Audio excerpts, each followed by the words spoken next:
Pathway of Roses, by Larson. Chapter 1. To live always in the secret places of the Most High. To think only those thoughts that are inspired from above.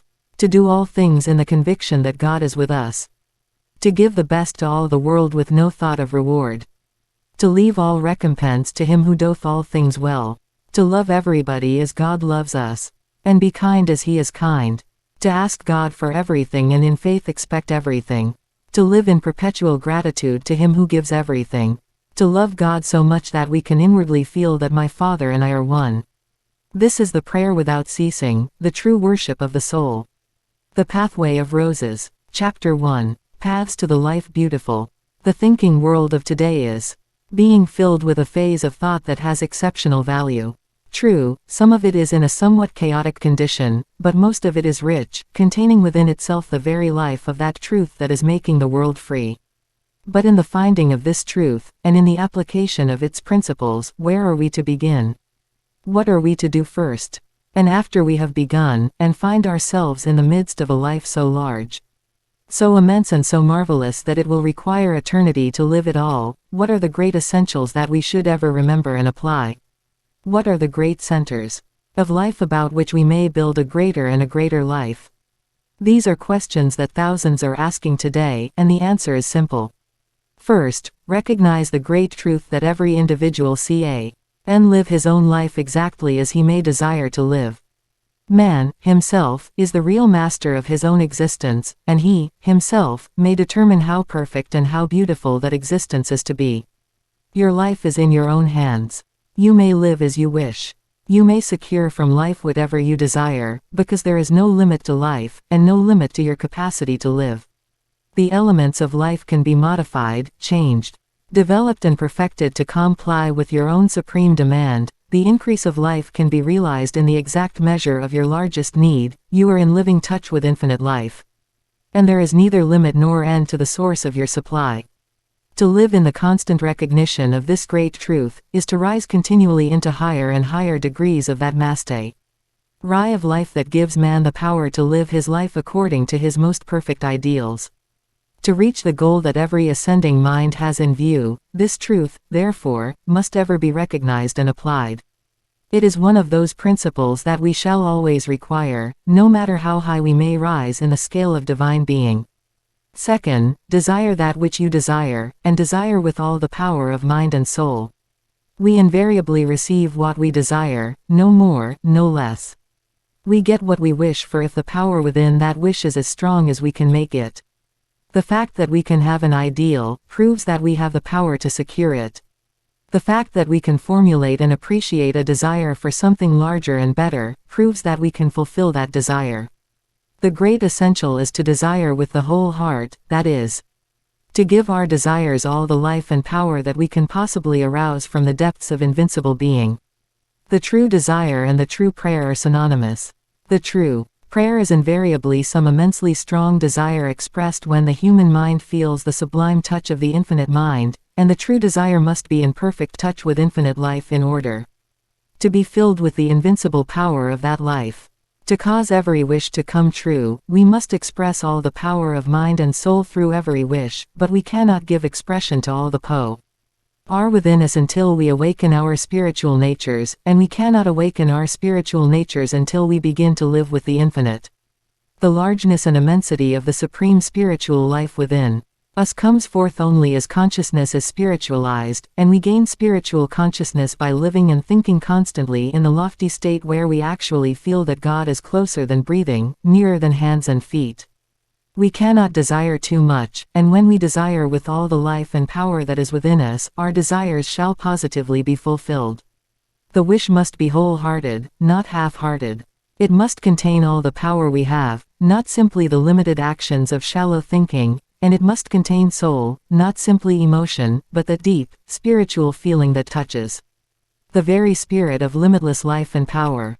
Third, have faith in God, have faith in man, have faith in yourself, have faith in everything, and have faith in faith. When you have confidence in yourself, you arouse everything that is stronger, greater and superior in yourself. In consequence, the more confidence you have in yourself, the more you will attain and accomplish. But the power of self Confidence is but an atom in comparison with the marvelous power of faith. Faith takes mind and soul into the greater realms of life. It goes out upon the boundless, and awakens those interior spiritual forces that have the power to do anything. This is why all things become possible when we have faith. It is the nature of faith to break bounds, to transcend limitations, and take life, thought and action into the universal. It is the nature of faith to unite the lesser with the greater, to unite the mind of man with the mind of God. Therefore, we shall always require faith, however far we may go into the greater. The superior and the boundless today, faith will take us farther still tomorrow. And that is our purpose, to realize our largest and dearest desires in the present, and then process on to the realization of other and far greater desires in the future. Fourth, depend upon the superior man within for results, and give this greater man the credit for everything you accomplish. When you depend upon the personal self, you place yourself in touch only with the lesser forces on the surface, you therefore will accomplish but little, but when you depend upon the supreme spiritual self, you place yourself in touch with the greater powers within, and results will be greater in proportion. When you give credit to the personal self, you ignore the interior spiritual man, you fail to secure that greater wisdom and power that the spiritual man alone can supply.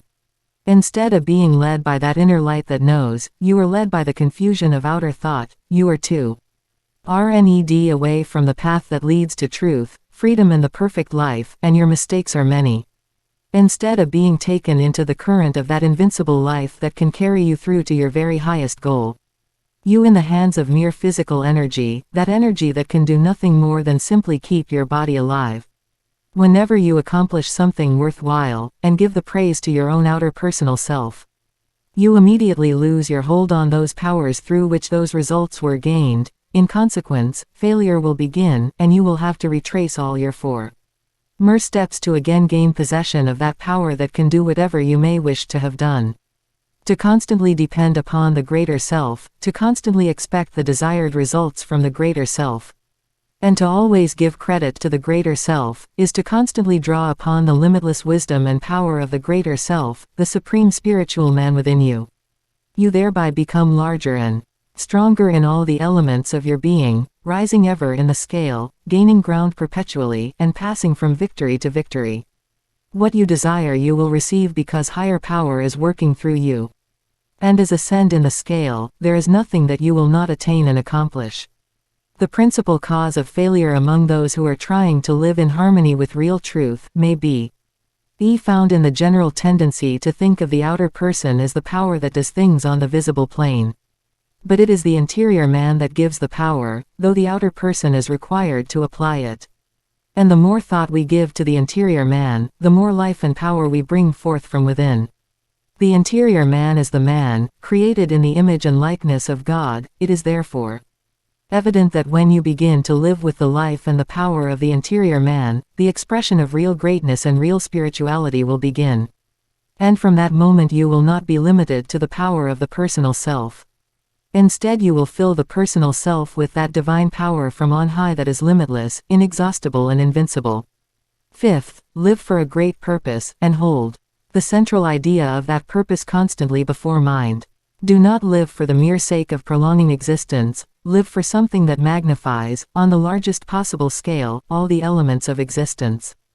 To live for a great purpose is to live a great life, and the greater your life, the greater the good that you will receive from life. The ruling desire of every living soul is to have life, and have it more abundantly. Therefore, to fulfill that desire we must continue perpetually to live for that which produces more life. No matter how rich we may become in the real, spiritual life, is a principle that we must ever remember and apply. Do not work for yourself, work for the great idea that stands at the apex of your greatest purpose. The greater the idea for which you work, the greater will be your work. And it is he who does the greatest work that does the most for everybody, himself included. When your work is great you become a great power for good among thousands, and at the same time you do more for yourself than you could possibly do in any other manner. When you begin to live and work for a great purpose, you get into the current of great forces, great minds and great souls. You gain from every source, all the powerful lives in the world will work with you, you become a living part of that movement in the world that determines the greater destiny of man, yo.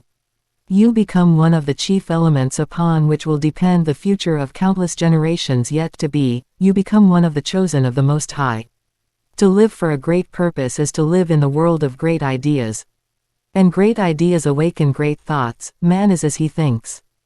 Great thoughts produce great minds, from great minds proceed great works, and great works constitute the building mate. Real with which the kingdom upon earth is to be constructed. When we begin to live for a great and good purpose, we place in action that law that causes all things to work together for good. Henceforth, nothing is in vain, every person, thing or event that comes into our world will add to the welfare, the richness and the beauty of that world. All things become ministers of the life that is real life.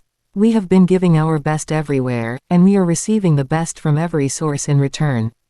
To live for that which is high, lofty and sublime, is to walk with God, the love, the life, He power and the wisdom of the infinite will ever be with us, and to have such companions is to be blessed indeed. Every moment will give us the peace that passeth understanding, every hour will be filled with the joy everlasting.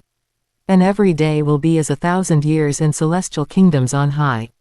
To give the world emancipation is the ruling desire of all minds that are spiritually awakened. And these should remember that to overcome evil with good is the only way. Forget the wrong that may appear in the outer world of things, and give all your thought to the great good that is inherent in all things. You thereby place in action the greatest emancipating power that the human race will ever know. We ate in bondage because we have lived to please the person. Follow the soul and freedom shall come quickly. Then we shall please the person better than ever before. To follow the soul is to enter the greater domains of life, those domains from which we may secure everything that is rich and beautiful and superior in human existence. The soul leads, not only into the life more abundant, but also into the actual possession of all the spiritual riches that the greater life may contain. And when we find the kingdom that is within, all that we may desire in the without shall be added. The soul that lives most perfectly in the present, creates most nobly for the future. Be yourself today, regardless of what happened yesterday. Be all that you are or can be today, and you will live in a fairer world tomorrow.